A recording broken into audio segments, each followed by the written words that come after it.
کہاں ہے وہ تمہاری بہن ہانی؟ آج میں اسے نہیں چھوڑوں گا۔ مجھ سے شادی نہیں کرنی اور امیر لوگوں سے پورے محلے کے سامنے چکر چلاتی ہے۔ وہ پسٹل ہاتھ میں پکڑے جواد کو دھکا دے کر دندناتا گھر میں داخل ہوا تھا۔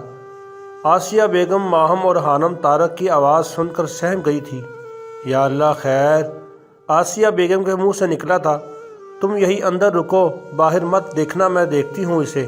آسیہ بیگم خانم کو تاکید کرتی باہر نکلی تھی۔ وہ خود بہت بری طرح سے گھبرائی ہوئی تھی۔ طارق باہر صحن میں کھڑا تھا۔ آسیہ بیگم کو دیکھ کر جواد ان کی طرف لپکا تھا۔ وہ بری طرح سے ڈرا ہوا تھا۔ کیا لینے آئے ہو تم یہاں؟ انہوں نے ہمت جمع کرتے ہوئے پوچھا۔ ہانی کدھر ہے؟ باہر نکالو اسے۔ ایسی بے حیا اور بد کردار لڑکیوں کی اس محلے میں کوئی جگہ نہیں ہے، وہ غصے سے کہتے ہوئے آگے بڑھا تھا۔ وہیں رک جاؤ طارق! آسیہ بیگم دھاڑی تھی۔ خبردار، جو ایک لفظ بھی غلط کہا تم نے میری ہانی کے متعلق۔ آسیہ بیگم کی آنکھیں سرخ ہو چکی تھی۔ شور کی آواز سن کر پورا محلہ جیسے وہیں پر اکٹھا ہو گیا تھا۔ میں سب جانتا ہوں کہ کتنی پارسا ہے وہ۔ صبح لمبی گاڑی میں گئی تھی، اب واپس آئی ہے۔ ایسی لڑکیوں کو تو گولی مار دینی چاہیے۔ طارق کی آواز سن کر خانم کا نازک دل کسی چڑیا کی مانند پھڑپھڑا رہا تھا۔ اس نے کچھ غلط نہیں کیا تھا، اور وہ کیسے الزام لگا رہا تھا اس پر۔ وہ باہر جانا چاہتی تھی جب ماہم نے اس کا ہاتھ پکڑ کر اسے باہر جانے سے روکا۔ کچھ یاد آنے پر ماہم نے خانم کا موبائل اٹھا کر حمدان انکل کا نمبر ملایا تھا۔ ہیلو انکل، کہاں ہیں آپ؟ پہلی ہی بیل پر فون اٹھا لیا گیا تھا۔ انکل، یہاں بہت بڑا مسئلہ ہو گیا ہے، آپ پلیز جلدی آ جائیں، ماہم کانپتی آواز میں کہہ رہی تھی۔ اس کا دماغ ایسے واقعات پر خانم سے تیز کام کرتا تھا۔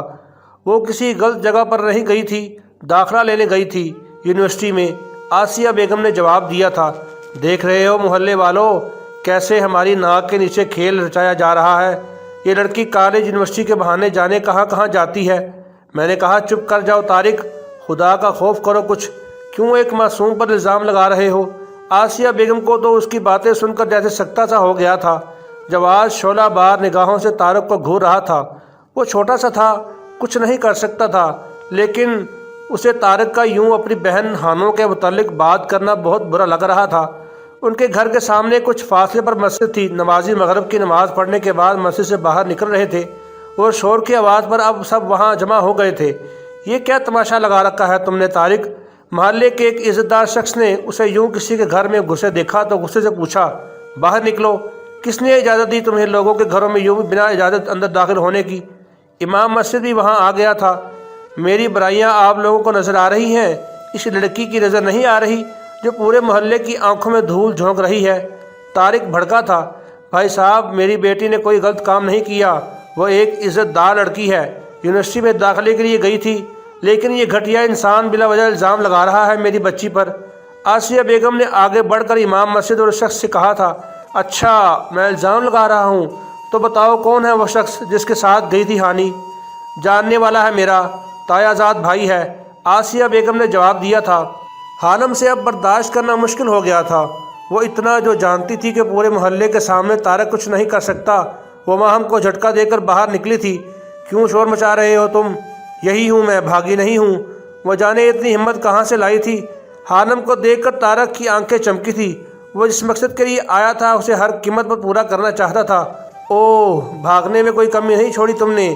دیکھ رہے ہو محلے والوں، میں نے عزت سے رشتہ بھیجا تھا اس کے لیے، لیکن نہیں، انکار کر دیا۔ اب پتہ چلا مجھے کہ یہ معصوم چہرے کے پیچھے کتنی شاطر لڑکی چھپی ہے۔ وہ پھر چلایا تھا۔ اس لمحے خانم کو طارق سے شدید نفرت محسوس ہوئی تھی۔ اس سے پہلے کوئی کچھ کہتا اچانک پولیس کے سائرن کی آواز گونجی تھی، جسے سن کر طارق کے چہرے کا رنگ اڑا تھا۔ اس نے پسٹل کو فٹافٹ جیب میں ڈالا تھا۔ چند ہی سیکنڈز میں حمدان صاحب پولیس والوں کے ساتھ اندر داخل ہوئے تھے۔ دروازے پر لگے لوگوں کے ہجوم نے انہیں راستہ دیا تھا۔ پولیس کو دیکھ کر کافی لوگ رفو چکر ہو گئے تھے۔ کیا ہو رہا ہے یہاں پر؟ پولیس انسپکٹر نے طارق کی طرف دیکھتے ہوئے غصے سے پوچھا تھا۔ طارق تو سٹپٹا گیا تھا۔ یہ شخص بلا وجہ گھر میں گھس کر مارنے کی دھمکی دے رہا ہے انسپکٹر صاحب۔ آسیہ بیگم کا گلا رند گیا تھا۔ اس سے پہلے طارق کچھ کہتا، دو تین سپاہیوں نے آگے بڑھ کر اسے ہتھ کڑی لگائی تھی۔ جب ماہم نے حمدان انکل کو کال کی، وہ ابھی زیادہ دور نہیں گئے تھے۔ علاقے کے کمشنر انہیں اچھی طرح سے جانتے تھے۔ ان کے فون کال کرنے پر ایس پی خود آیا تھا طارق کو گرفتار کرنے۔ ہم معذرت چاہتے ہیں سیٹھ صاحب، ایس پی ہمدان انکل سے مخاطب ہوا تھا، معذرت کی ضرورت نہیں ہے، اسے لے جائیں اور کڑی سے کڑی سزا دے۔ وہ طارق کی طرف دیکھ کر خونخوار لہجے میں بولے تھے۔ پولیس طارق کو لے کر چلی گئی تھی۔ آپ سب لوگ بھی اپنے اپنے گھروں کو چلیں۔ امام مسجد نے باقی رکے ہوئے لوگوں کو دیکھتے ہوئے کہا تھا، جو تماشائی بن کر تماشا دیکھ رہے تھے، جو اتنے بزدل تھے کہ حق کے خلاف آواز نہیں اٹھا سکتے تھے۔ وہاں ہر کسی کو اپنی جان پیاری تھی۔ ہمارے معاشرے کا یہی المیہ ہے، جہاں پر کوئی غریب لڑکی تھوڑی سی ابھرتی ہے اسے یوں خاموش کروا دیا جاتا ہے، بہت سی لڑکیوں کو تو بے موت مار دیا جاتا ہے۔ امام صاحب، مجھے آپ سے ضروری بات کرنی ہے۔ ہمدان صاحب نے امام مسجد کو جاتے دیکھا تو کہا۔ وہ رک گئے تھے اور ساتھ میں وہ سمجھدار اور عقل مند حاجی بھی تھا جو محلے کا سربراہ کہلاتا تھا، جس کی اپنی بیٹی کی بارات نے عین موقع پر آنے سے انکار کر دیا تھا۔ وجہ جو بھی تھی، لیکن الزام لڑکی پر آیا تھا۔ طارق کہتا رہا تھا، لیکن پولیس والوں نے اس کی ایک نہ سنی، وہ اسے لے گئے تھے۔ جی کہیے، امام مسجد نے عزت سے جواب دیا تھا۔ اسے ہمدان صاحب شخصیت سے ہی کوئی بڑے آدمی لگے تھے جو بہت سلجھے ہوئے تھے۔ میں اپنی چچا زاد کزن آسیہ سے، جو پچھلے 10 سالوں سے بیوگی اور غربت کی زندگی گزار رہی ہے، نکاح کرنا چاہتا ہوں۔ کیا میں کر سکتا ہوں؟ کیا اس میں کوئی گناہ تو نہیں ہے؟ وہ سنجیدے سے پوچھ رہے تھے۔ لوگ جا چکے تھے، صرف حاجی صاحب اور امام مسجد وہاں موجود تھے۔ آسیہ بیگم کو تو جیسے کرنٹ لگا تھا، ان کا سر چکرا گیا تھا۔ پہلے طارق نے ایک ڈرامہ لگایا اور اب ہمدان۔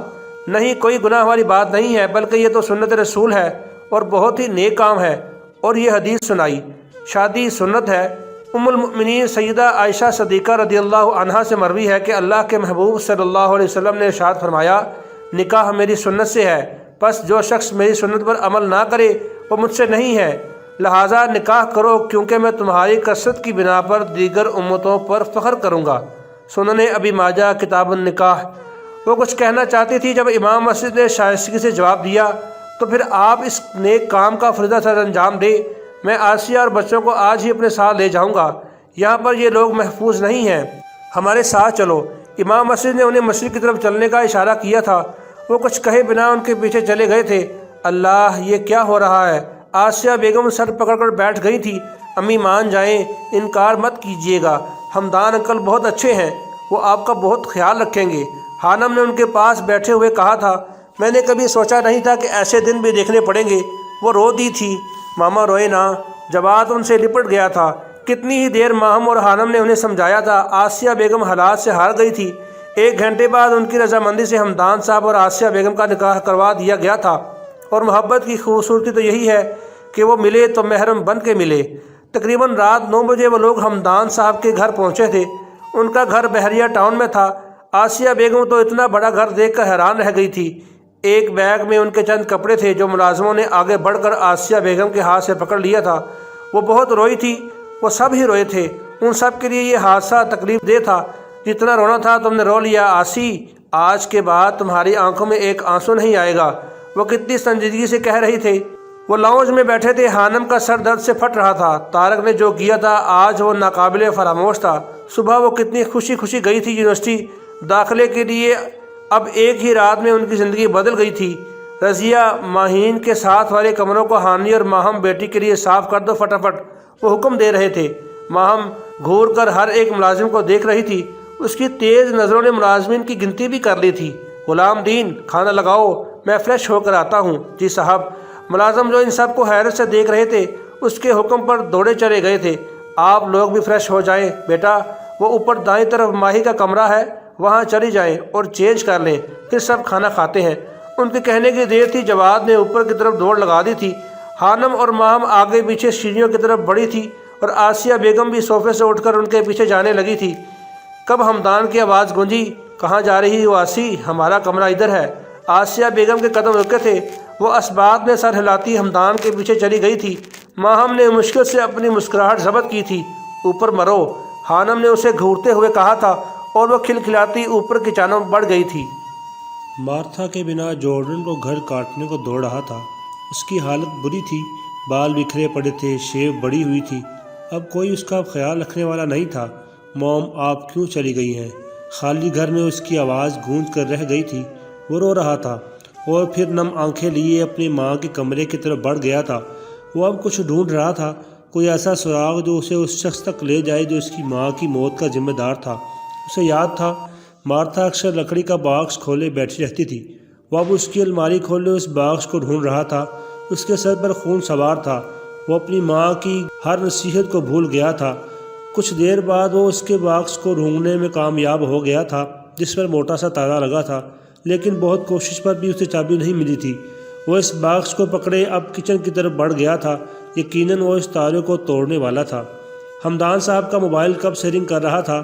آسیہ الجھن زدہ نظروں سے کبھی موبائل تو کبھی واش روم کے دروازے کو دیکھ رہی تھی جہاں وہ کپڑے بدل رہا تھا۔ کچھ دیر بعد وہ شلوار قمیض پہنے باہر نکلے تھے۔ آسیہ بیگم کو محسوس ہوا تھا جیسے وقت اس کو چھو کر نہیں گزرا تھا۔ وہ آج بھی اتنے ہی جوان نظر آ رہے تھے جتنے 22 سال پہلے، بلکہ اب اس کی شخصیت مزید رعبدار ہو گئی تھی۔ تو ملا ہے تو یہ احساس ہوا ہے مجھ کو، یہ میری عمر محبت کے لیے تھوڑی ہے، ایک ذرا سا غم دوراں کا بھی حق ہے جس پر میں نے وہ سانس بھی تیرے لیے رکھ چھوڑی ہے۔ گھبرانے کی ضرورت نہیں ہے آسی، اب یہ تمہارا گھر ہے، اسے تم نے ہی سنبھالنا ہے۔ وہ شاید اس کی الجھن بھانپ گئے تھے۔ اس سے پہلے وہ کچھ کہتی موبائل پر دوبارہ رنگ ہوئی تھی۔ موبائل کی سکرین پر حشام جبیل چمک رہا تھا۔ السلام علیکم انکل۔ ان کے فون اٹھانے پر دوسری طرف سے آواز ابھری تھی۔ وعلیکم السلام، کیسے ہو حشام بیٹا؟ وہ فریش سے پوچھ رہے تھے۔ جی انکل الحمدللہ، آپ سنائیں کیسے ہیں؟ میں بالکل ٹھیک ہوں، سناؤ برخوردار، کیسے یاد کیا مجھے؟ وہ انکل بابا سائیں کسی فائل کا پوچھ رہے تھے۔ حشام کی بات پر حمدان صاحب کا کہا ابھرا تھا۔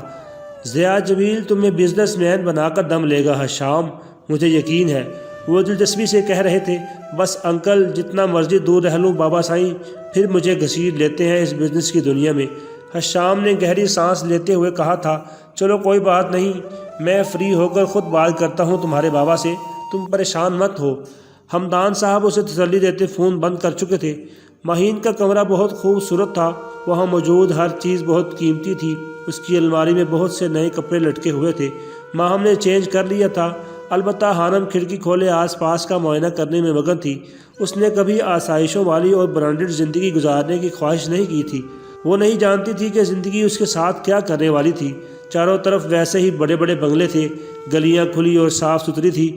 یہ ڈریس مجھے عجیب تو نہیں لگ رہا نا؟ ماہم کی آواز پر وہ چونکی تھی۔ اس نے مہین کے کپڑے پہنے ہوئے تھے جو بڑے تھے، البتہ شرٹ چھوٹی ہونے کی وجہ سے ٹھیک لگ رہے تھے۔ انکل نے ہمارے کپڑے نہیں لانے دیے، اب میں اور کیا پہنتی؟ ہانم کے گھورنے پر ماہم بڑبڑائی تھی۔ آر جے میرا موبائل دو، مکی چلایا تھا۔ وہ لوگ رات کے اس پہر ٹاؤن میں واک کر رہے تھے۔ مکی پچھلے 1 گھنٹے سے کسی سے فون پر بات کر رہا تھا۔ تنگ آ کر آر جے نے اس کا موبائل چھین لیا تھا۔ تمہیں اور کوئی کام نہیں ہے کیا؟ آر جے کو غصہ آیا تھا۔ رات کی خاموشی میں ان کی آوازیں گونج کر رہ گئی تھی۔ شور کی آواز پر ہانم نے چونک کر نیچے کی جانب دیکھا تھا۔ روشنی میں اسے گھر باہر سے 2-3 لڑکے گزرتے دکھائی دیے تھے۔ وہ ایک دم چونکی تھی۔ سیاہ رنگ کی جیکٹ پہنے گھنے بالوں والے لڑکے پر اسے روحان جبیل کا احساس ہوا تھا۔ استغفر اللہ، اس نے اپنی ہی سوچ پر اللہ سے معافی مانگی تھی۔ نہ جانے وہ شخص کہاں سے ذہن میں آ گیا تھا۔ ملازمہ انہیں کھانے کے لیے بلانے آئی تھی اور وہ سر جھٹکتی کھڑکی سے ہٹ گئی تھی۔ وہ 5 منٹ میں منہ ہاتھ دھو کر نیچے جانے کے لیے تیار تھی۔ ماہم سکون سے آرام دہ بیڈ پر لیٹی تھی۔ اسے اپنی زندگی میں آنے والی یہ تبدیلی بہت پسند آ رہی تھی۔ آ جاؤ ماہم، کھانا کھانے چلتے ہیں۔ ہانم نے دروازے کی طرف بڑھتے ہوئے اسے پکارا تھا۔ رکو ہانی، ماہم کی آواز پر وہ پلٹی تھی۔ تم کپڑے تبدیل نہیں کرو گی؟ ماہم نے پوچھا تھا۔ کیوں، کیا ہوا ان کپڑوں کو؟ ابھی صبح ہی تو پہنے تھے، بالکل نیا سوٹ ہے میرا۔ ہانم حیران ہوئی تھی۔ نہیں، میرا مطلب اس والی الماری میں سارے نئے کپڑے ہیں جو استعمال نہیں کیے گئے، تو اس لیے۔ ماہم بات ادھوری چھوڑ گئی تھی۔ میں نہیں چاہتی کہ کل کو حمدان انکل کی بیٹی کو پتہ چلے اور وہ کہے کہ ہم نے آتے ہی اس کی ہر چیز پر قبضہ کر لیا۔ یار تم آگے کا کیوں سوچتی ہو؟ ماہم جھنجھلائی تھی۔ ہوتا تو وہی ہے جو نصیب میں ہے، لوگوں کی باتوں سے فرق نہیں پڑتا۔ جس چیز پر جس انسان کا نام لکھا ہوتا ہے وہ اسے ہی ملتی ہے۔ ماہم نے بیڈ سے اترتے ہوئے کہا تھا۔ وہ اکثر چڑ جاتی تھی ہانم کے فلسفوں سے۔ باقی تمہاری مرضی ہے۔ وہ دروازہ کھول کر باہر نکل گئی تھی اور اس کے پیچھے پیچھے ہانم بھی۔ اگلے دن دوپہر کے کھانے کے بعد حمدان صاحب انہیں شاپنگ کروانے مال لے آئے تھے۔ انہوں نے سب کو ان کی پسند اور ضرورت کی ہر چیز دلائی تھی۔ وہ پہلی بار پیسہ خرچ کر کے اتنا خوش ہوئے تھے۔ یہ جو امیر لوگ ہوتے ہیں نا، یہ اکثر رشتوں کے معاملے میں غریب ہوتے ہیں۔ کچھ یہی حال شیٹھ ہمدان کا بھی تھا، جس کے پاس پیسے تو بہت تھے لیکن خرچ کرنے والے نہیں تھے، سوائے ماہی کے جو ان کے پاس رہتی ہی نہیں تھی۔ اب اتنے سارے رشتوں کو پا کر وہ کافی خوش اور خود کو پرسکون محسوس کر رہے تھے۔ ان کے ہوتے ہوئے بھی آسیہ نے اتنے سال غربت میں اپنی خواہشات کو ختم کرتے گزار دیے تھے۔ یہ چیز ان کے دل میں پھانس کی طرح اٹکی تھی۔ اب وہ اس چیز کا ازالہ کرنا چاہتے تھے جو کہ کافی حد تک کر چکے تھے۔ ہانی بیٹا، صبح سے آپ کی کلاسز سٹارٹ ہو رہی ہیں، تیاری کر لی آپ نے؟ وہ بہت پیار سے پوچھ رہے تھے۔ جی انکل، دیکھا تھا میں نے، تیاری کیا کرنی ہے، ابھی یونیورسٹی جا کر ہی کچھ علم ہوگا، حانم نے جواب دیا تھا۔ ٹھیک ہے، میں نے رحیم ڈرائیور کی ڈیوٹی لگا دی ہے، وہ پک اور ڈراپ کیا کرے گا آپ کو۔ یہاں سے آپ کی یونیورسٹی کافی فاصلے پر ہے۔ جی انکل، وہ بس اتنا ہی کہہ پائی تھی۔ اس کی یونیورسٹی شروع ہونے والی تھی، یعنی اس کو روٹین بدلنے والی تھی۔ مہرو اور حانم دونوں کیفیٹیریا میں موجود تھی۔ جنت روڈ بہت خوبصورت ہے نا؟ حانم نے جوس کا سپ لیتے ہوئے کہا۔ ہاں، تمہیں ہر چیز میں خوبصورتی نظر آتی ہے ہانی۔ اب دیکھ لو، سیمنٹ پتھر سے بنے اس روڈ میں ایسی کیا خاص بات ہے جو تمہیں یہاں بیٹھنا اچھا لگتا ہے؟ مہرو مسکرائی تھی۔ میں نہیں جانتی مجھے اس جگہ میں اتنی دلچسپی کیوں نظر آتی ہے، میں نہیں جانتی یہ روڈ مجھے کیوں اچھا لگتا ہے، شاید اس لیے کہ اس روڈ کا نام جنت ہے۔ وہ خود ہی اپنے سوال کا جواب دے چکی تھی۔ کیفے کے بالکل سامنے ان کا ڈپارٹمنٹ تھا۔ اچانک انہوں نے بہت سارے اسٹوڈنٹس کو ڈپارٹمنٹ کے اندر جاتے دیکھا تھا۔ یہ اسٹوڈنٹس اتنی جلدی میں کیوں جا رہے ہیں؟ کیا کوئی خاص وجہ ہے؟ حانم بڑبڑائی تھی۔ سب اسٹوڈنٹس جلدی سے آ جائیں، آر جے سنگنگ کرنے لگا ہے۔ ڈپارٹمنٹ کے گیٹ پر کھڑے ہو کر ایک لڑکے نے نعرہ لگایا تھا۔ آر جے کے نام پر حانم کے کان کھڑے ہوئے تھے۔ اسے اتنا یاد تھا کہ ماہم اور جواد کسی آر جے کے بہت بڑے فین تھے۔ وہ دونوں بھی اسٹوڈنٹس کے پیچھے پیچھے ڈپارٹمنٹ میں داخل ہوئی تھی۔ گیٹ سے اندر داخل ہونے پر دونوں طرف گراؤنڈ تھا۔ دائیں طرف اسٹوڈنٹس کا ایک ہجوم لگا ہوا تھا۔ ایک خوشگوار سی دھن حانم کے کانوں سے ٹکرائی تھی اور بے خود سی اس ہجوم کی طرف بڑھتی چلی گئی تھی۔ ایکسکیوز می، تھوڑا سائڈ پر ہو جائیں پلیز۔ حانم نے آر جے کے گرد گھیرا ڈالے اسٹوڈنٹ سے درخواست کی تھی۔ وہ اسے دیکھنا چاہتی تھی اور پھر پتھر سے بنے بینچ پر گٹار ہاتھ میں تھامے گنگناتے شخص کو دیکھ کر حانم کو حیرت کا شدید جھٹکا لگا تھا۔ اسے ڈپارٹمنٹ کی پوری بلڈنگ اپنے اوپر گرتی محسوس ہوئی تھی۔ روحان جبیر یہاں، وہ بڑبڑائی تھی۔